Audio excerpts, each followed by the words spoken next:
Tentang Yesus ini banyak orang Kristen yang belum paham, termasuk beberapa pendeta maupun pastor yang sudah lulus pendidikan tinggi di bidang teologi, bahkan ada yang sudah menyandang gelar S2 atau S3. Kalau mereka memiliki pemahaman yang sama, tentu tidak akan muncul perbedaan doktrin dan ajaran-ajaran yang menyimpang.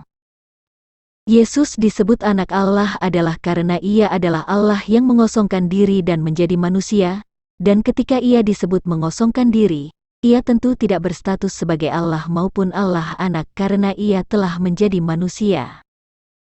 Kemudian Yesus disebut anak manusia adalah karena ia telah mengambil wujud manusia lalu kembali kepada Allah, ke tempat dia sebelumnya.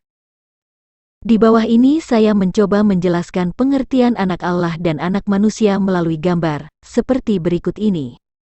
Pada mulanya ia bersama-sama dengan Allah dan ia adalah Allah. Ia di sini adalah pribadi yang menjalankan fungsi dan pekerjaan Allah, yaitu Sang Firman.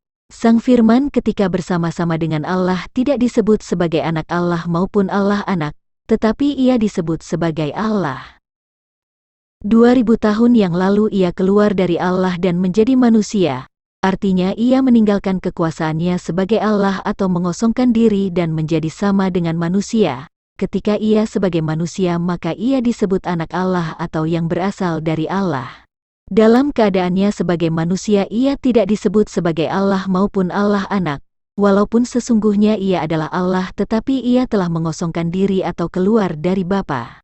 Di dalam keadaannya sebagai manusia ia telah memiliki nyawa atau darah manusia yang diturunkan dari Maria, sehingga ia sama seperti manusia yang memiliki rasa lapar, haus, penderitaan dan lain sebagainya.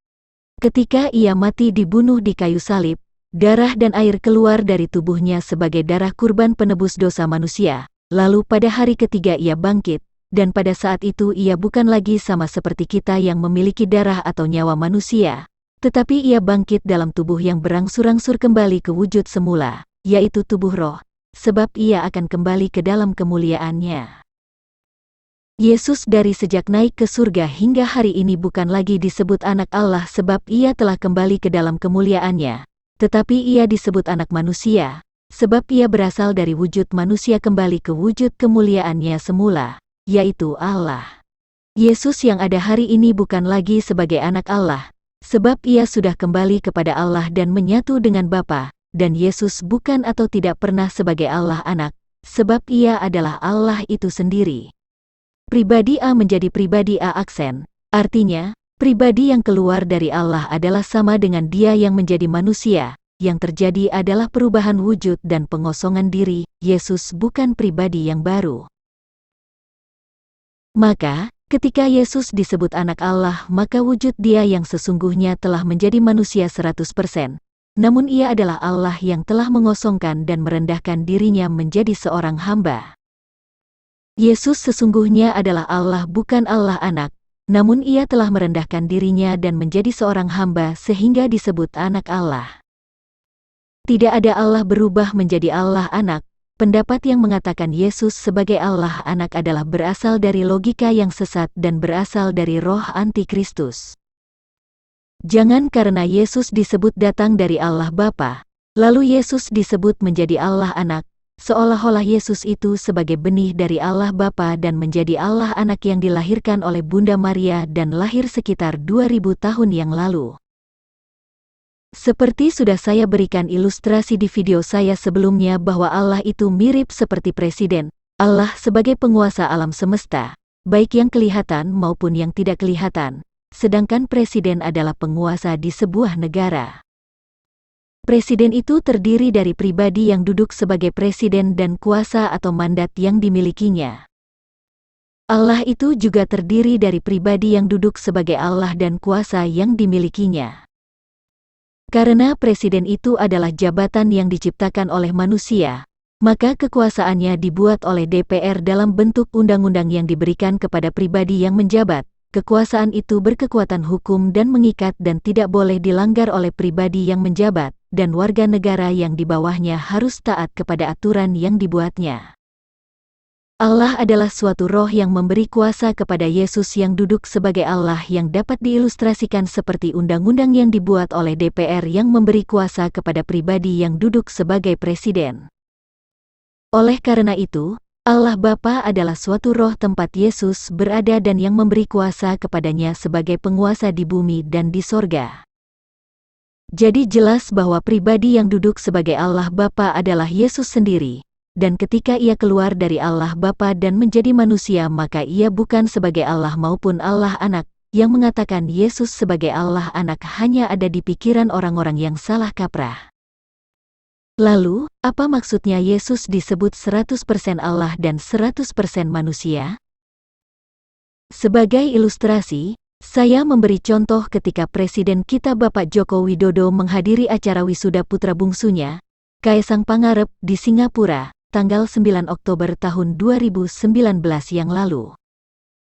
Ketika Bapak Joko Widodo menghadiri acara wisuda anaknya di Singapura tanggal 9 Oktober tahun 2019, ia masih menjabat 100% sebagai Presiden RI. Tetapi di dalam kehadirannya di wisuda anaknya, ia tidak hadir sebagai presiden yang dikawal dan menggunakan fasilitas negara. Kalau ia hadir sebagai Presiden RI tentu akan disambut oleh Presiden atau Perdana Menteri Singapura di acara wisuda anaknya dan dijamu di istananya. Ketika Bapak Joko Widodo hadir di wisuda anaknya, ia mengosongkan dirinya sebagai Presiden dan pergi ke Singapura sama seperti orang tua dari mahasiswa lainnya yang sedang wisuda. Dalam kondisi tersebut Bapak Joko Widodo disebut 100% sebagai presiden dan di sisi lain ia 100% sebagai orang tua biasa yang sama seperti yang lain. Ilustrasi yang lain. Misalkan ada seorang yang bernama Horas Situmorang yang lahir dan dibesarkan di Tapanuli Utara pergi merantau ke Jakarta. Di Jakarta, orang yang bernama Horas Situmorang ini akan disebut anak Tapanuli Utara. Dan posisinya sekarang merantau dan tinggal di Jakarta, bahkan ia telah memiliki KTP DKI. Ketika Horas Situmorang ini pulang ke tempat kelahirannya di Tapanuli Utara, ia akan disebut sebagai anak Jakarta, yang artinya ia berasal dari Jakarta, padahal aslinya ia lahir dan dibesarkan di Tapanuli Utara, tetapi ia telah merantau ke Jakarta. Ketika di Jakarta Horas Situmorang disebut anak Tapanuli Utara, tetapi di kampungnya ia disebut anak Jakarta. Horas Situmorang 100% adalah orang Tapanuli Utara, tetapi pada saat itu ia telah 100% penduduk kota Jakarta. Ketika anak Jakarta kembali dan menetap di kampung halamannya, ia tidak disebut lagi sebagai anak Tapanuli sebab ia memang asli orang Tapanuli, tetapi ia kadang-kadang masih disebut si Horas yang datang dari Jakarta. Nah, ketika Yesus menjadi manusia dan mengosongkan diri sebagai Allah maka ia disebut 100% manusia. Tetapi karena sesungguhnya Yesus itu berasal dari Allah maka ia disebut 100% Allah, bukan sebagai Allah Anak. Dan ketika Yesus disebut kembali ke Allah Bapa, itu artinya ia kembali ke Allah sebagai asal-usulnya dan menjadi Allah Bapa, atau Allah sumber kehidupan.